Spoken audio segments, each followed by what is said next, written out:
네, 여러분 안녕하십니까. 도시행정 7번째 주제는 도시주택 문제와 정책입니다. 여러분, 오늘날 우리 현대도시사회에서 생활하면서 여러분들이 겪고 있는 또는 발생되고 있는 주요 주택 문제는 여러분들 뭐라고 생각하시는지요? 사실은 주택이 모자라서 주택을 구입하기 어려운 자기 집이 없는 경우도 있고, 또한 주거지역이 너무 불량해서 힘든 경우도 있고, 또한 소득 수준이 낮아서 또한 자기 집이 없는 경우도 있고 등등, 질적으로 양적으로 우리 도시사회에서 있어서의 주택 문제는 심각하게 우리들에게 영향을 미치고 있습니다.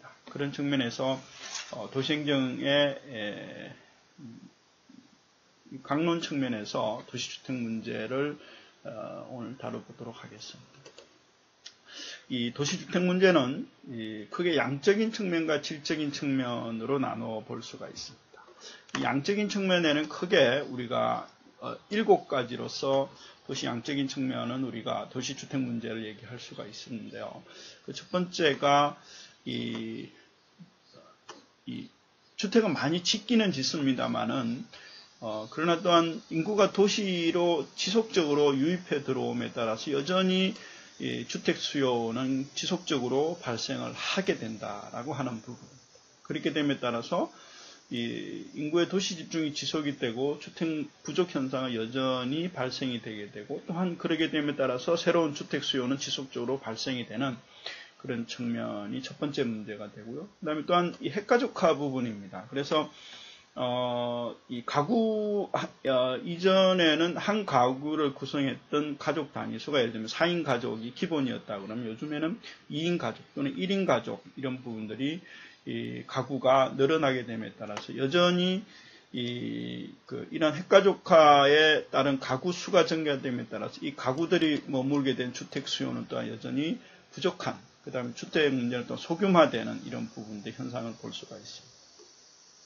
그리고 예를 들면 우리 같은 노후 불량 주거 지역, 뭐 강북 같은 거라 아주 오래된 불량 주거 지역이라든지, 또는 그런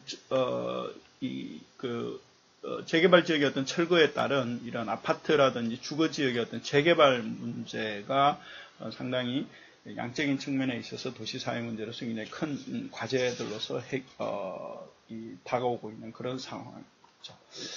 그다음에 이제 여전히 이제 이 주택이 투자 수단으로서 또는 투기적인 수단으로서 작용을 하고 있다라고 하는 부분입니다. 여전히 아직은 금리라든지 또는 주식 투자보다는 아직도 아파트나 부동산이 투기적인 수단 또는 투자 수단으로서 작용하기 때문에 경기에 또한 여러 가지로 작용을 하게 되는 그런 부분들이 있습니다.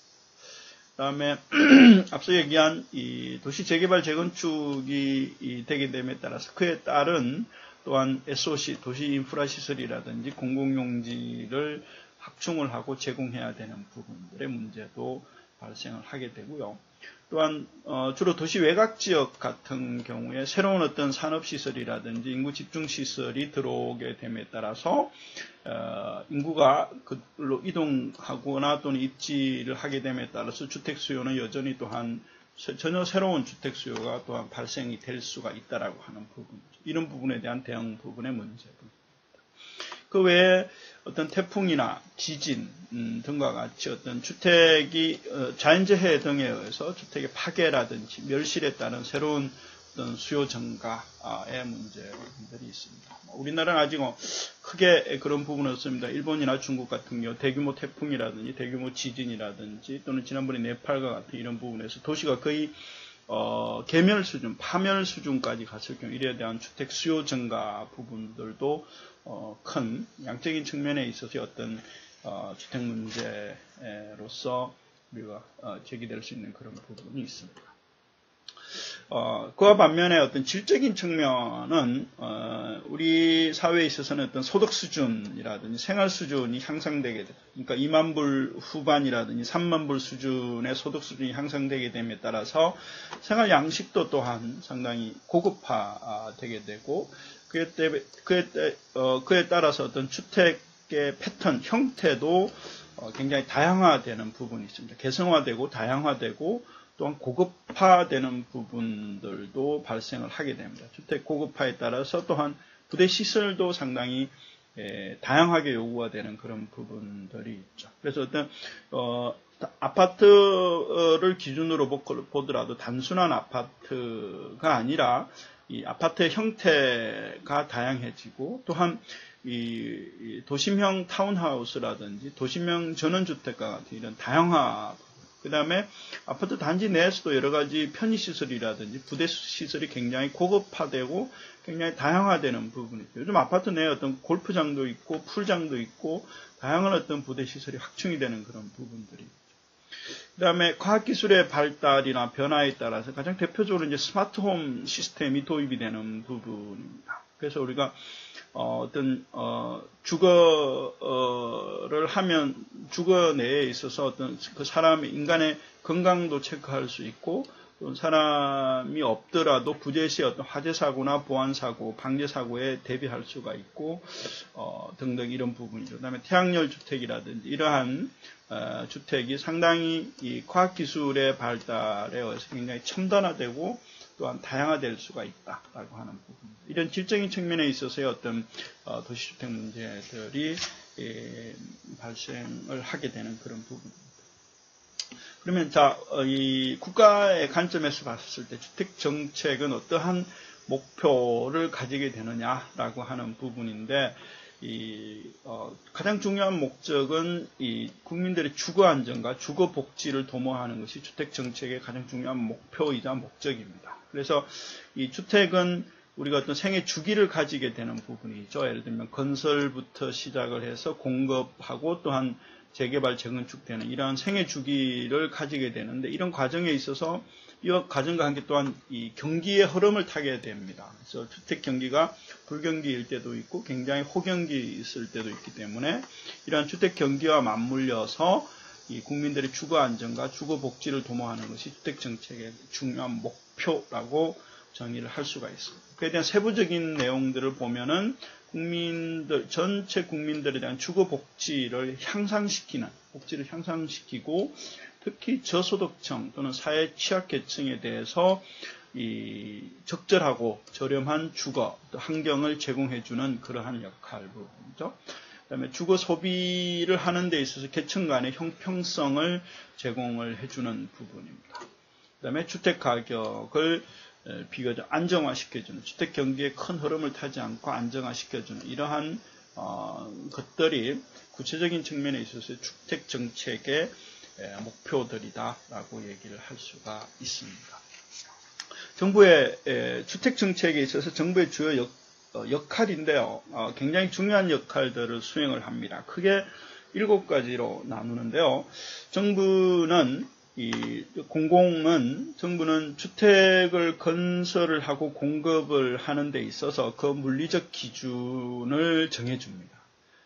즉 주택을 건설하는 건설 규모라든지 또는 건설 기준이라든지 또는 건축 기준이라든지 이런 부분들에 있어서 주택 건설이나 재개발 또는 주택 건축이나 재건축 부분에 있어서 이 물리적인 기준을 정해주게 됨으로 인해서 주택이 안정성, 즉 질적인 측면에 있어서의 주택의 안정성을 확보하게 되게 됩니다. 예를 들면 건축 자재 또는 이 기준, 소음 기준 또는 이런 등등의 자재나 기준이나 이 공급 기준, 이러한 물리적 기준을 정해서 주택의 안정성을 확보하는 부분, 불량주택을 이 생산을 막는 그런 측면이라고 보게 되면 됩니다. 그 다음에 이 주택은 항상 가장 우리가 고가의 어떤 재화에 해당이 되죠. 그래서 이런 주택을 구입을 하는데 보다 편리성을 제공해주기 위해서 국민주택기금을 형성을 해서 주택자금을 지원을 해줍니다. 물론 저소득층이나 그러니까 소득이 비교적 낮은 계층을 대상으로 해서 주택 구입 재원을 지원해주는 역할을 하고요. 또한 주로 이제 공영개발과 같은 이 대규모 택지 개발을 할 경우 주택을 건설할 택지를 원활히 공급하기 위해서 공공택지를 개발을 하고 또한 민간업자에게 공급을 하는 그러한 역할을 하게 됩니다. 우리 세종시라든지 분당 신도시라든지 일산 신도시라든지 혁신도시라든지 이런 부분에서 대부분 택지 개발이나 공급은 좀 다 국가에서 하게 됩니다. 구체적으로 얘기하면 LH공사가 여기에 이러한 역할을 수행을 하고 있습니다. 그 다음에 네 번째로서는 주로 이제 그 주택을 공급하고 관리하는 기준을 설정을 합니다. 주택 배분과 관리 기준인데요. 예를 들면 어느 지역에 몇 가구를 예를 들면 건설을 하고 한다라고 하는 어떤 주택 공급 기준 또는 관리 기준을 국가적인 차원에서 이 기준을 설정하는 그런 부분. 그 다음에 저소득층이나 사회적 약자를 보호하기 위해 임대주택이라든지 또는 소형주택을 공급하는 부분입니다. 이러한 정책도 국가의 중요한 역할이 해당이 되고요. 그 다음에 이제 재개발 등을 통해서 이제 주거지역의 주택의 어떤 갱생을 지원하는 측면에서 주택의 노후 불량화로 인한 개량 문제도 정부의 주요 역할에 해당이 됩니다. 또 한 가지는 거시경제 관점에서 그 적정 수준의 주택 투자를 유지를 해서 어떤 주택 경기를 조절하는 주택 경기 또는 경기 조절 기능을 가게 되는 부분입니다. 예를 들면 굉장히 주택 경기가 불경기일 경우 세제를 감면해 준다든지 또는 지나치게 주택 경기가 호황일 경우 규제를 강화한다든지 이러한 주택 예산을 확대 감축함으로 인해서 우리가 경기 조절 역할도 또한 정부의 중요한 역할에 해당이 되게 됩니다. 그러면 또한 정부의 주요 지원 수단인데요. 크게 이제 그 우선적으로는 절대량을 얼마만큼 국가가 완급을 조절하는 부분, 주택 절대량 부족한 부분을 해소를 하기 위해서 이 공영개발과 같은 주로 이제 LH공사를 통해서 택지를 매입하고 그 대규모 택지를 개발을 해서 공급을 하는 그런 역할을 합니다. 신도시 개발이라든지 이런 부분이죠. 그 다음에 아까 말씀드린 대로 주택기금을 조성을 해서 주택 건설 자금을 지원하도록 하는 부분. 그 다음에 특히 수도권 같은 어떤 주택난 해소라든지 또는 혁신도시와 같은 어떤 대규모 신도시 개발을 할 경우는 그린벨트 해제를 통해서 택지를 공급한다든지 이와 같은 어떤 절대량 부족 문제를 해소하기 위해서 정부가 취하는 지원 수단도 있고요. 그 다음으로 중요한 것은 이제 무주택 서민에 대한 주거 안정을 도모하기 위해서 소형주택을 구입을 하고 그리고 보유하고 매각할 경우 어떤 세제를 지원하는 부분입니다. 그러니까 취득세나 또는 양도세와 같은 이런 세제 지원 수단이 있고요. 그 다음에 무주택자에 대한 어떤 구입 자금이나 전세 자금 지원도 국가가 국민주택기금에 의해서 지원하는 형태를 가지고 있습니다. 기업을 대상으로 해서는 근로자에 대해서 근로자 주택 건설과 공급을 할 수 있도록 기업을 독려를 하기도 합니다.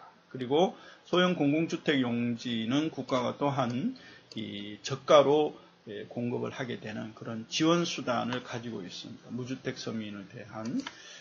그에 반면에 이 규제 수단도 가지고 있습니다. 그래서 주택 공급의 안정화를 위해서 20호 이상 건설할 때 사업 계획을 성인을 의무화시켜서 일정 수준의 주택을 공급할 수 있도록 규제를 가하고 있고요. 그 다음에 주택 분양 가격이나 임대료도 민간 건설업자의 경우 마음대로 정할 수 없게 상한선을 두어서 그 규제를 하고 있습니다. 투기 가열지구 같은 경우도 수도권 지역에 특히 강남이나 분당이나 또는 용인이나 이런 투기 가열지구 지정을 해서 전매권 제한이라든지 또는 시장 상황에 적극적으로 대처를 하고 있는 그런 상황입니다.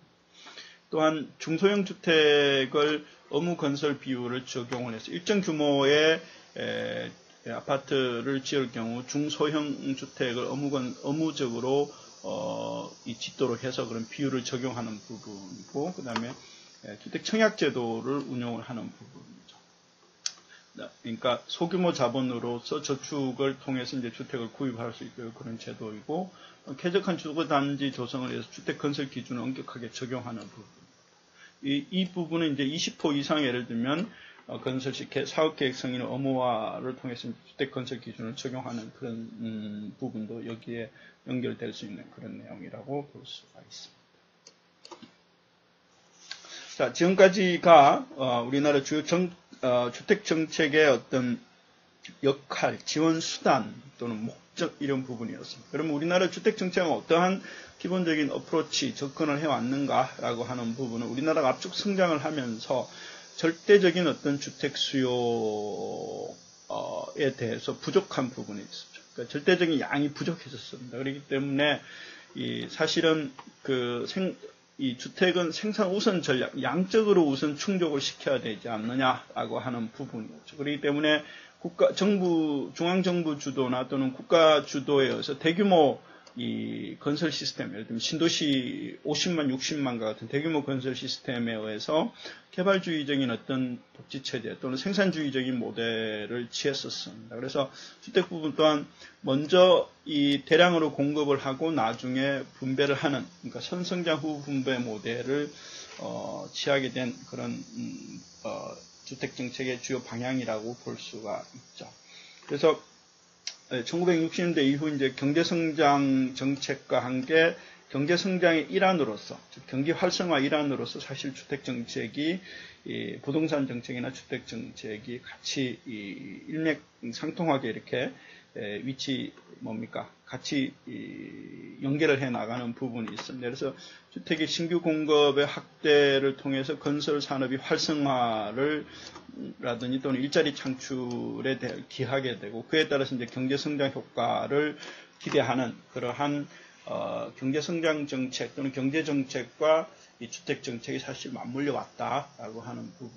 그런데 이제 외환위기 이후 또는 2000년대 들어서 집값의 안정 또는 취약계층에 대한 주거 지원, 사회 안전망 구축 등이 주요한 정책 방향으로서 대두가 되어 온 그러한 흐름이 있습니다. 이러한 내용들을 우리나라 이제 역대 정권별로 주요 주택 정책의 흐름을 보게 되면 우리나라 최초로 이제 그 주택 200만 호 건설이라고 하는 대규모 신도시 정책이 이루어진 것이 이 노태우 정부 시절입니다. 1988년에서 92년 사이인데, 이 당시 우리나라 일산 신도시, 분당 신도시, 삼본, 평촌 이와 같은 이 주변에 수도권 주변에 5개 신도시가 들어서게 됩니다.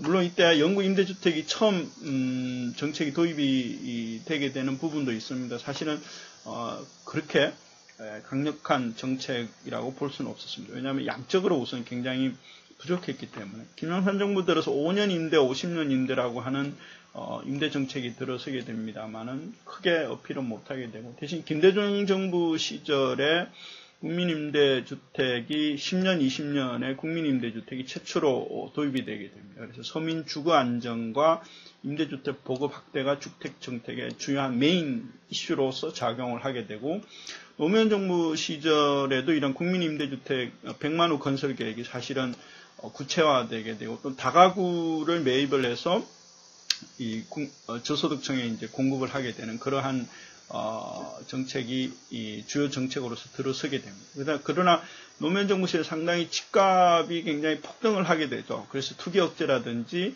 이런 부분들이 상당히 주요한 정책으로서 부동산 정책의 주요한 정책으로서 자리매김을 하게 되는 그런 현상을 보여왔습니다. 이명박 정부 시절에서는 사실은 이제 뉴타운 도심 재생과 같은 어떤 기존 도시에 있어서의 도심 재생 산업이 주요 정책으로서 자리매김하게 되고, 보금자리 주택 150만 호 공급 주택이 상당히 크게 새로운 정책으로서 자리매김했던 정부라고 볼 수가 있습니다. 박근혜 정부 들어서는 이제 행복주택이라고 해서 대학생이나 사회초년생이라든지 신혼부부 등 젊은 계층을 지원하는 행복주택 정책이 들어서게 되고, 그러나 이 당시 지금 요즘 들어와서는 2013년 전부터 이제 보편적 주거복지라고 해서 이제 하우스푸어라든지 렌트푸어의 사회 현상이 발생이 되게 되죠. 그래서 이들을 어떻게 지원할 것인가라고 하는 부분들이 사실은 역점 정책으로서 발현이 되게 되는 부분입니다. 자, 그 다음으로 우리나라 주택 공급은 1990년대 이후 사실은 주택 건설은 연 40만에서 50만 수준으로서 유지되어 오고 있습니다. 그런데 90년 이후 민간 부분은 주택 공급이 대략 65%를 공급을 했고, 공공은 약 35%를 담당을 했습니다. 민간은 대부분 우리 대형 건설사에 의한 이 중대형 아파트가 해당이 되고, 공공 부분은 주로 LH공사, 옛날 주택공사나 LH공사에 의해서 국민임대주택의 부분이 해당이 되게 돼요. 그래서 90년에서 97년에 63만 호, 2000년에서 2007년에 52만 호, 그 다음에 2008년에서 2014년 동안 45만 호를 공급을 해온 그런 상황이 되게 됩니다. 그래서 향후 2013년에서 22년간에 연 39만 호를 제2차 주택 종합 계획에 의해서 계획을 하고 있는 그런 상황이죠.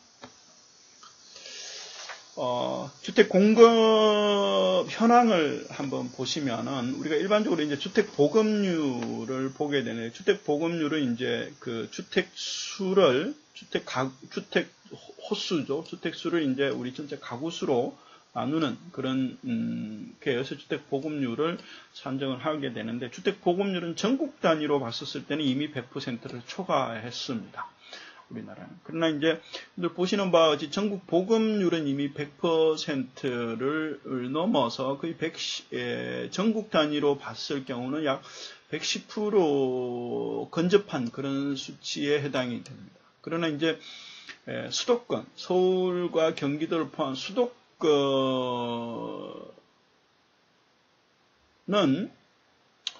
서울 수도권을 봤었을 때는 아직은 100%를 근접하지 못하는 수준이죠. 그래서 서울이 예를 들면 최저 수준이고, 수도권은 약 98.6%의 주택 보급률을 보이게 됩니다. 지방은 이미 107%를 넘은 상황이고요.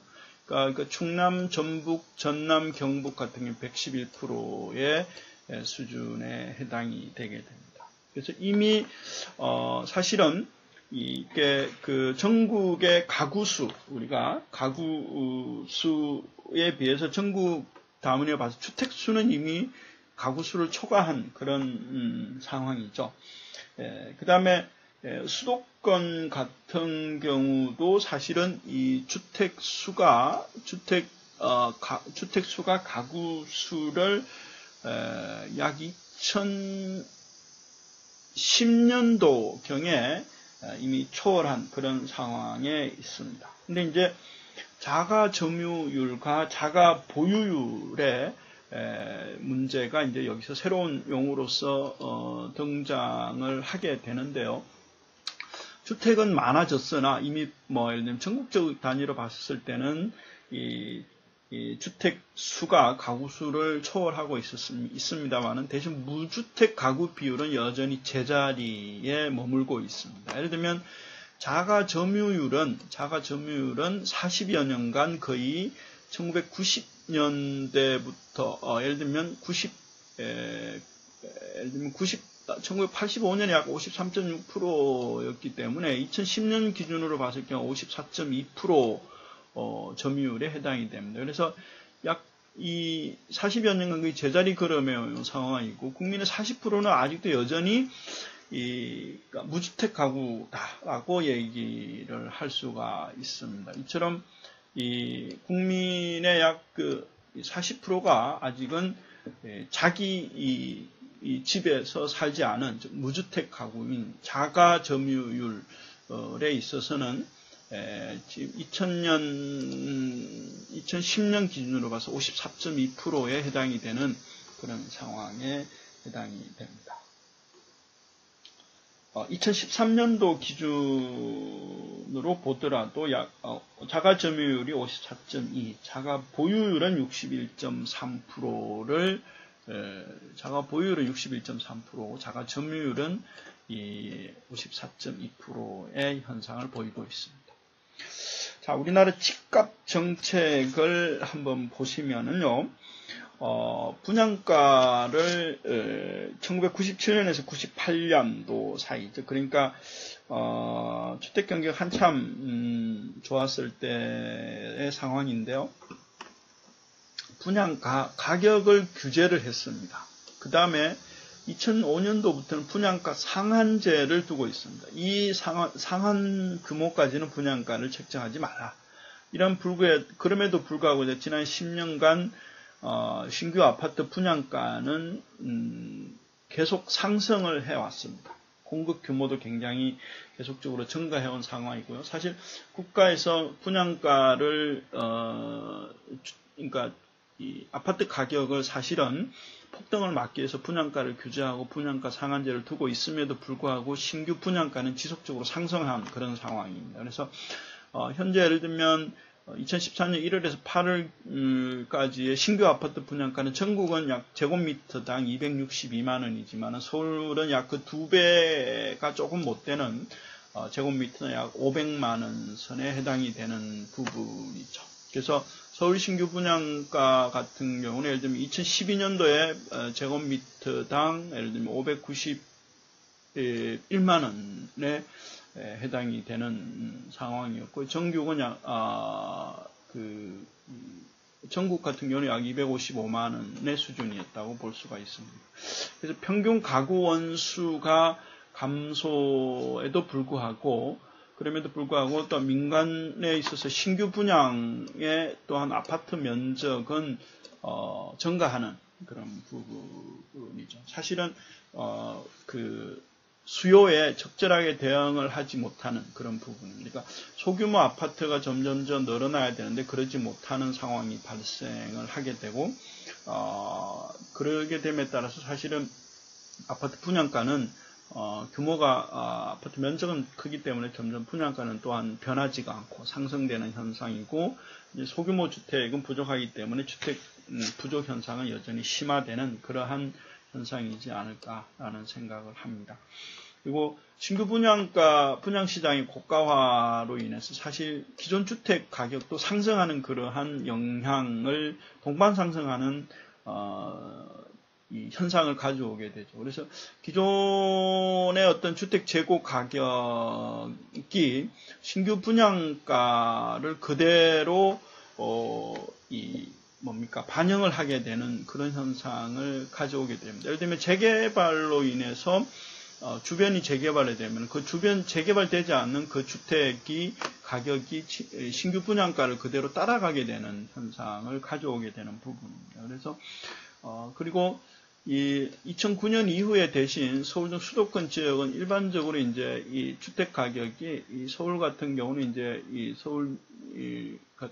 이제 주택 가격은 사실은 2009년에서 2014년도 약 8.1% 정도 하락한 전체적인 상황으로 봤었을 때는 하락한 그런 상황에 있습니다. 대신 그러니까 기존 어떤 신규 아파트가 개발이 되면 그 주변의 기존 주택이 어떤 가격을 그대로 따라가는 그런 현상들이 또한 우리가 발견할 수 있는 그런 부분이죠. 그 다음으로 이 문제는 자가 보유에 대한 주택 보유 자체가 사실은 이 주거 안정에 해당이 되긴 합니다만은 그 대신 주거 복지 달성은 가는 거리가 있는 것 같습니다. 왜냐하면 자가 보유를 실현하기 위해서 어떤 무리한 투자를 하게 됨에 따라서 이 하우스 푸어와 같은 가계 부실 현상을 가져오게 되고 또한 이러한 현상이 어떤 소비 위축으로서 사실은 영향으로서 나타나게 되는 부분. 그러니까 자가 보유를 증가시키기 위해서 주거를 구입을 하게 되는데 그 구입이 사실은 어떤 자기 능력에 맞지 않은 무리한 투자로 인해서 가계 부실 현상을 초래하게 되고 그것은 결과적으로는 이 금융 부실과 소비 위축으로서 이어질 수 있는 그러한 현상으로서 가져올 수가 있다라고 하는 부분입니다. 또한 우리 사회 현상에서 요즘 주택 문제에서 위축되는 전세 현상인데요. 전세 거주 비율이 사실 95년도 63.6%였습니다. 2010년도에 47.3%로 사실 상당히 많이 줄어 들어온 상황이고, 여러분들 아마 매스컴에서 잘 때 봤을 걸로 생각이 듭니다. 요즘 더더욱 이게 이 전세보다는 월세의 비율이 높아지게 되는 부분. 사실은 전세 메커니즘에 성립하는 요건을 보게 되면 금융시장이 사실은 좀 미발달된 상황에서 금융권이 어떤 높은 금리가 이점으로서 작용한 부분인데 집주인은 세입자로부터 목돈 자금을 조달하게 되고 세입자는 매달 이자를 은행에 납부하는 그런 방식이죠. 그래서 높은 금리 하에서는 사실은 이점으로 작용을 했습니다만은 그러나 주택금융이 발달이 되고 저금리 상태에 있어서 집주인은 이 목돈 활용 목적이 상당히 미흡해지는, 없어지는 그런 현상이 나타나게 되죠. 그래서 전세 방식보다는 사실 월세 방식을 선호하게 되는 부분입니다. 그래서 금융권보다 높은 금리도 이 전세를 월세로 전환하는 그러한 현상을 보이고 있게 됩니다. 그래서 임대인은 여러분들 임차인에게 주택을 제공을 하고 임차인은 2년치 이제 전세금, 목돈을 제공하게 됩니다만은 임대인은 예를 들면 전세금을 예를 들면 해당 주택의 부채 상환이라든지 사업자금, 사업하는 사람은 사업자금이라든지 또는 주택을 한 채 더 구입한다든지 주식 투자한다든지 또는 뭐 은행에 예치해서 금리로 이자 수입을 얻는다든지라고 하는 그런 어떤 목적이 형성이 되고 임차인은 반면에 전세금의 어떤 기회비용을 어떤 월세와 상세를 하는 부분, 그 다음에 2년간 어떤 거주 보장이 되고, 또한 전세금으로 사실은 전세금을 한다는 어떤 저축의 현상도 가져오게 되는 부분이죠. 그래서 내집마련 미천을 활용하는 그런 부분도 있었습니다만은 사실은 앞서 말씀드린 이러한 이 주택금융이 발달하고 저금리에 따라서 사실은 이러한 전세가 위축될 수밖에 없는 그러한 주택시장의 현상을 가져오게 됩니다. 그래서 오늘날 또한 주거복지 정책도 상당히 다양하게 전개되어 왔는데 노태우 정부 시절에 영구임대주택이 사실은 처음으로 도입이 되게 됩니다. 그리고 김영삼 정부 시절에 50년 임대, 5년 임대 도입이 실행이 되고요. 그 다음에 김대중 정부 시절에 국민임대주택이 도입이 되게 됩니다. 그리고 이제 부동산 정책의 가장 임대주택이 굉장히 많았던 부분이 이제 노무현 정부 시절에 국민임대주택 100만 호 건설과 다가구 매입을 통해서 이제 임대주택을 한다든지 기존 주택을 전세 임대로 도입한다든지라고 하는 노무현 정부 시절의 임대주택 정책. 그 다음에 이명박 정부 시절에 보금자리 주택 정책이 도입이 되고 현재 박근혜 정부에 들어와서는 이제 행복주택이 도입이 되는 그런 부분. 그래서 주거 복지를 위한 정부 정책은 꾸준히 이렇게 전개를 해오고 있는 상황이고 대신 아파트의 매매가 상승률과 연동을 해서 그래서 이러한 임대주택 및 국민임대주택이라든지 영구임대주택들이 전개되는 그런 현상을 볼 수가 있습니다. 주거복지 정책으로 좀 더 보시게 되면 여러분들 공공임대주택이 재고가 약 161만 호 2013년 기준으로 전체 주택 재고 약 8.5%를 점하고 있습니다. 161만 원. 그 중에서도 이제 장기 공공임대주택이 101만 호로서 대부분 이 공공임대주택의 대다수를 차지하고 있고요. 그다음에 가장 대표적인 유형으로서 이제 국민임대주택이 약 48만 9천 호가 있습니다. 그래서 장기 공공임대주택이 약 48%를 차지하는 이제 영구임대주택은 약 19만 2천 호를 주택의 형태를 가지고 있습니다. 그래서 이 공공임대주택은 대부분 이제 신규 건설에 의해서 공급을 하고, 그 다음에 다가구 매입에 의한 다가구 주택을 매입을 해서 임대하는 방식, 그 다음에 이제 기존 주택을 임대하는 방식으로서 크게 이 세 가지의 방식에 의해서 이제 이 공공임대주택을 공급을 하는 그런 현상을 보이고 있습니다. 그래서 도시정비 사업, 예를 들면 재개발, 재건축, 주거환경 개선과 같은 도시정비 사업을 통해서 임대주택의 물량 확보 비율이 약 전체 한 6% 정도의 수준에 머물러 있는 그런 상황에 있습니다.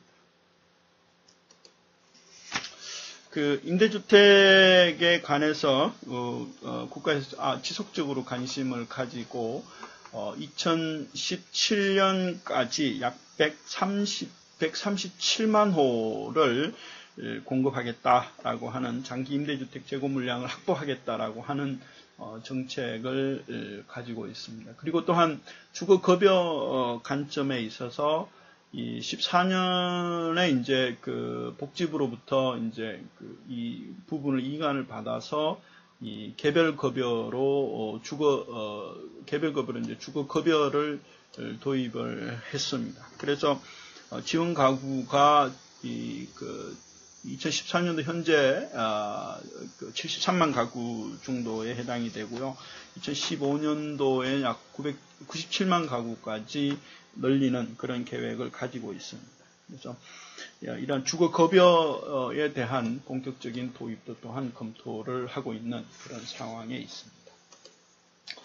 자, 그 다음으로 우리 사회에서 이 주택 문제와 관련되는 주요 사회 문제가 있습니다. 그러니까 지금 현재 가계부채가 약 1000조를 넘어선 상황입니다. 1021조에 육박하게 되고, 그 중에서 주택담보대출이 약 493조에 해당이 되게 됩니다. 그래서 가계부채가 전체의 주택담보대출이 가계부채 약 48%를 점유하고 있는 그런 심각한 상황인데요. 이 문제는 사실은 그렇기 때문에 따라서 이제 하우스푸어라든지 이런 문제들이 이제 발생을 하게 되죠. 그래서 경제혁신 3개년 계획의 어떤 내수 기반 확대를 위해서 가계부채와 전셋값 상승 문제를 최우선으로 해결해야 된다라고 하는 그런 어떤 정부의 어떤 대책도 있긴 있습니다만은 참고적으로 2014년 2분기 주택담보대출만 놓고 보더라도 약 507조에 해당이 되는 그런 상황입니다. 이미 500조를 넘은 상황에서 50%를 넘은 그런 상황에 해당이 됩니다. 그래서 주택담보에 대한 대출에 따른 가계부채의 상황은 상당히 심각하다라고 볼 수가 있습니다. 이러한 늘어나는 가계부채는 사실은 주택빚의 영향도 크게 작용을 하게 되는데요. 가계대출이 급속한 확대를 가져왔습니다. 특히 이제 현 정부 들어서 더더욱 심화되었다고 볼 수가 있는데, 금융적인 측면에서 사실은 저금리 부분과 이제 수요 요인, 경기 대책에 따른 수요 요인이 증가하지 않았느냐라고 하는 부분입니다. 그래서 공급 측면에 있어서는 정부의 어떤 기업 부채 비율의 축소 정책에 의해서 은행들도 어떤 리스크 관리를 하기 위해서 기업 대출보다 사실은 비교적 안정적인 가계 대출을 공격적으로 늘려온 그런 상황입니다. 그러니까 저금리에 의해서 가계 대출을 늘려온 그런 상황이고, 수요적인 측면에 있어서는 주택 가격의 급등과 이제 저금리에 따른 어떤 주택 구입 자금이라든지 전세 자금 대출에 대한 수요가 사실은 증가한 부분이죠. 주택 가격이 이 저금리에 따라서 이제 주택 구입을 자금할 수 있는 그런 요인들이 많아진 그런 상황이라고 볼 수 있습니다. 그래서 이런 가계대출의 확대는 무주택 가구에게 어떤 신용을 제공함으로 인해서 내 집 마련의 기회를 확대하고, 또한 주거 안정에 기여할 수 있는 그런 부분들도 있고, 또한 소비를 안정적으로 지탱해주는 그런 긍정적인 역할도 있었습니다. 사실은 국가 경제적인 측면이라든지 거시 경제적인 측면에 있어서의 정부가 바라던 그러한 목적이기도 하죠. 그러나 이러한 과도한 가계대출의 때는 사실은 어떤 물가 상승이라든지 소비, 어떤 하우스푸어나 렌트푸어에서 즉 이 주택 경기가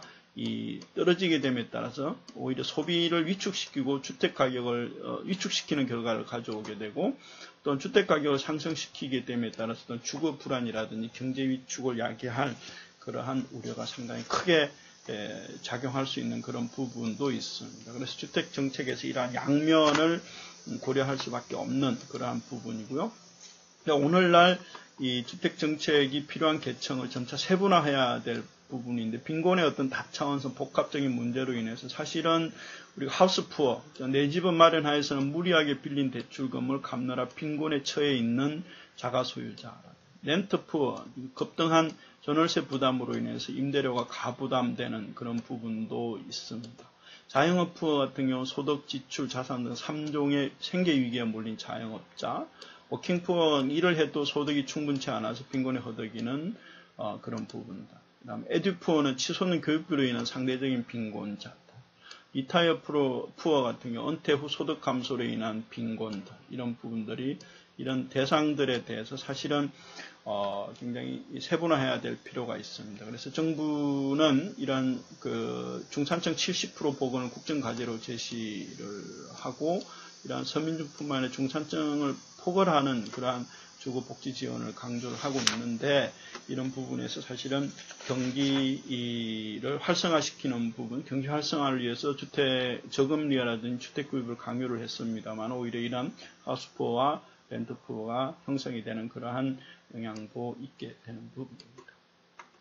마지막으로 여러분들이 주택과 관련해서 알아두셔야 될 가장 중요하지는 않지만 굉장히 기초적이면서 중요한 용어 부분입니다. 건폐율과 용적률 부분입니다. 여러분도 아마 신문지성이나 매스컴에서 자주 쓰이는 용어인데, 건폐율이라고 하는 것은 이 건축 면적에 대한 전체 부지 면적입니다. 그래서 이게 이제 전체 부지 면적이고, 건폐율이라고 하는 것은 건축 면적입니다. 이게 예를 들면 하나의 그 아파트 동이라고 했을 경우에 이 바닥 면적, 이게 이제 건축 면적에 해당이 됩니다. 이 바닥 면적이 이 전체 바닥 면적을 전부 다 합해서 이 전체 부지 면적 비율로 나눠준 부분입니다. 그래서 전체 부지 면적분의 이 바닥 면적, 즉 건축 바닥 면적을 합한 것이 이제 건폐율이 됩니다. 용적률이라고 하는 것은 전체 이 바닥 면적, 전체 부지 면적에 대한 이게 예를 들면 25평짜리 아파트가 전체 10층이다 그러면은 연 면적입니다. 전체 요 면적을 다 합한 면적이죠. 그러니까 이 25평